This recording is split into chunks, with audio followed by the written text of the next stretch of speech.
O mamă, orice ar fi, se roagă pentru copii. Unde ești că nu te văd? Mă abțin să fac prăpăd. Aș sparge tot, aș arunca, că nu mai ești în viața mea. Unde e să vin și eu? Mama mea, rămâi viața mea.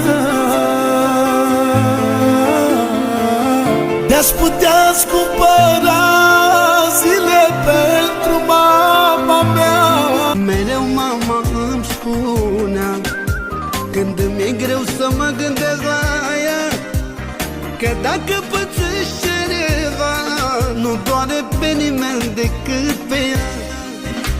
Mama mea, rămân copilul ei toată viața, rămân mereu copilul ei.